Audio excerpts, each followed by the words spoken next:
ஹல்லேலூயா.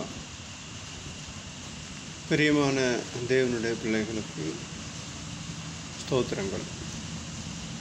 இன்று ஒரு தகப்பனுக்கு 2 குமாரர்கள் இருந்தார்கள். அந்த சம்பவத்தை ஆண்டவர் சொன்ன ஒரு கதை, அதை நாம் பார்ப்போம். 2 பிள்ளைகள் இருந்தார்கள். மூத்தவன் தகப்பனுடைய சொல்லை கேட்டு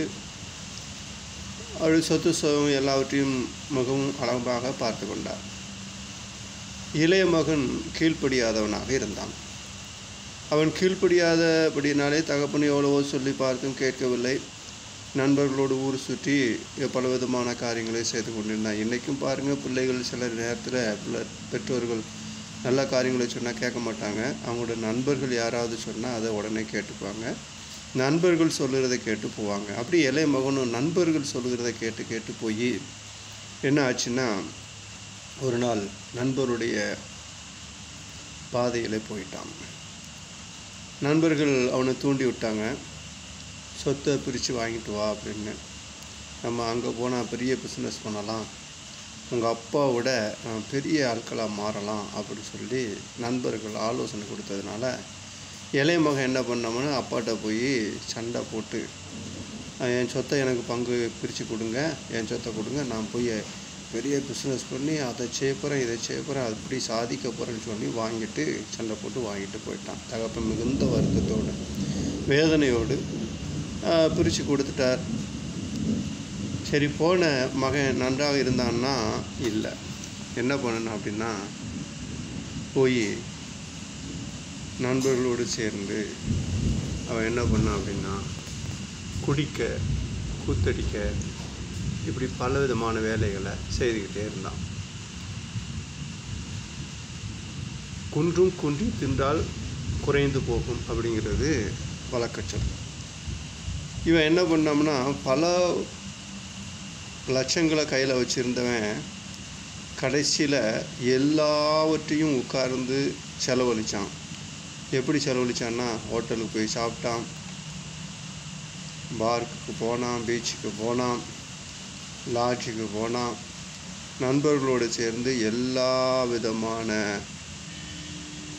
அசுத்தமான காரியங்களும் இது பண்ணலாம். வேசிகளோடு விபச்சாரம் பண்ணி பல விதமான விதத்திலும் பணத்தை செலவழித்து அழித்து போட்டுட்டான்.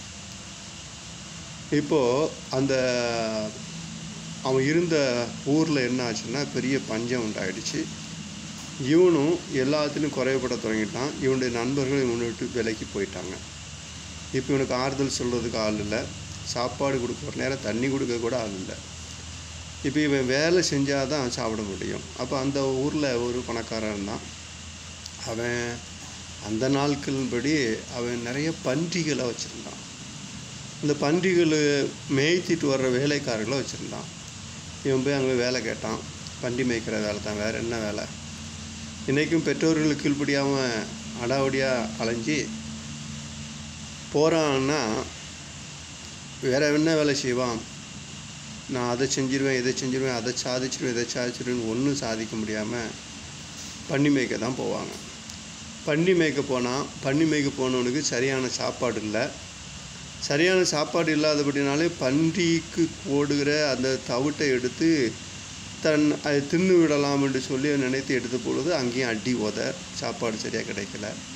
ரொம்ப பட்டினி, ரொம்ப வருத்தம், வேதனை. ஒரு நாள் அவன் யோசித்தான், என்னுடைய தகப்பன் வீட்டில் எத்தனை வேலைக்காரங்க இருக்காங்க, நன்றாக சாப்பிட்றாங்க, அவங்களுக்கு எந்த விதமான குறைவுகள் இல்லை, நல்லா இருக்காங்க. நான் எதுக்கு இவ்வளோ வருத்தப்படணும், நான் எதுக்கு இவ்வளோ கஷ்டப்படணும்? அது என்னுடைய கீழ்ப்படியாமல் தானே. நான் என்னுடைய தகப்பனுடைய வார்த்தை கீழ்ப்படியாமல் போனது நிமித்தம் இப்போ எனக்கு இந்த வேதனை உண்டாயிருக்குது. அதனால என் தகப்பன்கிட்ட போகிறேன். எப்படி போக, எல்லாத்தையும் பிரிச்சுட்டு வந்தாச்சே. மனஸ்தாப்படுறான், வேதனைப்படுறான், சொல்கிறான். அப்பா அவர்கிட்ட போய், அப்பா உங்களுக்கு விரோதமாக, இந்த சமூகத்துக்கு விரோதமாக நான் பெரிய தப்பு செஞ்சிட்டேன், உங்கள் வார்த்தையை கேட்காம போயிட்டேன். அதனால் என்னை உங்கள் மகனாக ஏற்றுக்கொள்ள வேண்டாம், உங்களுடைய வேலைக்காரன் ஒருவனாக என்னை ஏற்றுக்கொள்ளுங்க அப்படின்னு சொல்லி கேட்பேன் அப்படின்னு சொல்லிட்டு போகிறான். தகப்பனுடைய உள்ளம் எப்படி தெரியுமா? மகன் போனான், என்ன ஆனானோ, எது ஆனானோ, இறைவா அவன் நல்லபடியாக கொண்டு வந்து சேருங்க அப்படின்னு அவனுடைய வேண்டுதல். ஒரு நாள் இவன் மிகுந்த வருத்தத்தோடு, இன்னும் நல்ல வஸ்திரம் கிடையாது, கிழிஞ்ச வஸ்திரம், குளித்து பல நாள் ஆச்சு, சாப்பிட்டு பல நாள் ஆச்சு, சேவிங் பண்ணலை, முடியெல்லாம் வளர்ந்து அழுக்கு வஸ்திரம், பைத்தியக்கார மாதிரி பிச்சைக்கார மாதிரி போகிறான். ஆனாலும் இவனுடைய நடையை பார்த்து, இவனுடைய காரியங்களை பார்த்து கொண்டிருந்த தகப்பன் தூரத்தில் ஒருவன் வருகிறதை பார்த்த பொழுது தன்னுடைய குமாரனுடைய நகடை போலவே இருக்கிறதே. ஏனென்றால் அவன் பிரிச்சுட்டு போனதிலிருந்து மகனுக்காக ஏங்கி கொண்டே இருக்கிறார். சரி, அவன் தூரத்தில் வந்தோடனே தன் மகன் தான் வர்றான்னு ஓடி போய் அவனை கட்டி பிடிச்சி அந்த அதாவது அவன் அழுக்காக இருக்கானே அப்படிங்கிறதெல்லாம் பார்க்கல. அவன் மேலுள்ள பாசம் அந்த அழுக்கெல்லாம் தெரியலை. கட்டி பிடிச்சி முத்தம் கொடுத்து வாப்பா அப்படின்னு சொல்லி அவனை குளிப்பாட்டி, என்ன அப்பா என்னை மன்னிச்சுக்கோங்க, காலில் விழுந்து மன்னிப்பு கேட்குறேன், என்னை மன்னிச்சுக்கோங்க, நான் எல்லாத்தையும் அழிச்சிட்டேன், நான் இந்த மாதிரி பண்ணிட்டேன் அப்படின்னு. சரி பரவாயில்ல வா அப்படின்னு சொல்லி கூட்டிகிட்டு போய் அவனுடைய வேலைக்காரர்கள் கட்டளையிட வஸ்திரங்கள்லாம் கலைந்து முடியெல்லாம் வெட்டி நகம் வெட்டி விதமாக அவனுடைய சவரம் பண்ணி அவனை ஒரு புது மனுஷனாக மாற்றி மறுபடியும் அவனுக்கு புது ஆடைகள்லாம் கொடுத்து நல்லா ஜம்முன்னு ஆளை கொண்டு வந்து நிறுத்தான். மூத்த மகனுக்கு கோபம்தான், அவனையும் சமாதானப்படுத்தி கொண்டு வரும்.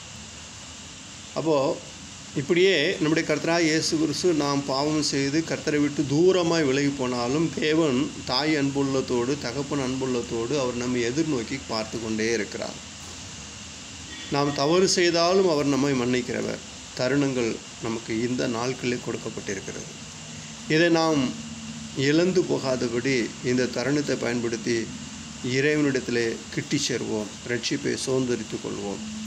அந்த இளைய குமாரனைப் போல மனம் திரும்புங்கள், தேவனுடைய ராஜ்யம் சமயமாக இருக்கிறது. ஆமென். அல்லேலூயா.